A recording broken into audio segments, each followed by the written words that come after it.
இந்த இங்கிலாந்து டீமை பத்தி என்ன சொல்றது, வடிவேல் மாதிரி நம்ம யோசிக்க வேண்டியதாயிடுச்சு. அதாவது சோத்துலயும் அடி வாங்கியாச்சு, சேத்துலயும் அடி வாங்கியாச்சு. புரியுதா உங்களுக்கு? இப்போ வந்து பாத்தீங்கன்னா ஐசிசி சாம்பியன்ஸ் டிராஃபில இருந்து நாக் அவுட் ஆயிட்டாங்க. இன்ஃபேக்ட் ஆப்கானிஸ்தான் நாக் அவுட் பண்ணிட்டாங்க.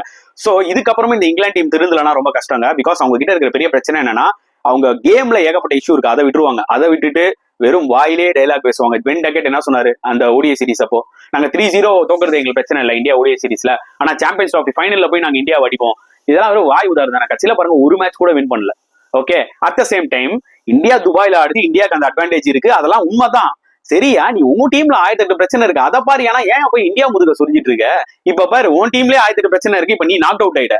இப்போ இந்தியா பத்தி பேசிட்டு புலம்புறதை விட்டு அழுவுறதை விட்டுட்டு இப்போ உன் டீம் நினைச்சுதான் நீ உட்காந்து அழுதுட்டு இருக்கணும். சோ எந்த அளவுக்கு இங்கிலீஷ் மீடியாவும் சரி, எக்ஸ் இங்கிலாந்து கிரிக்கெட்டர்ஸும் சரி, அடுத்தவனோட வளர்ச்சியை பார்க்கும்போது அவங்களால டைஜஸ்ட் பண்ண முடியல. ஏன்னா அவன் டீம் மொக்கையா ஆடுது. முதல்ல அதை அட்ரஸ் பண்ணுங்கடா, அதுக்கப்புறமா மத்ததெல்லாம் பேசுங்கன்ற மாதிரி எனக்கு ஃபீல் ஆகுது. மக்களே, உங்களோட கருத்துக்களை கமெண்ட் செக்ஷன்ல போடுங்க.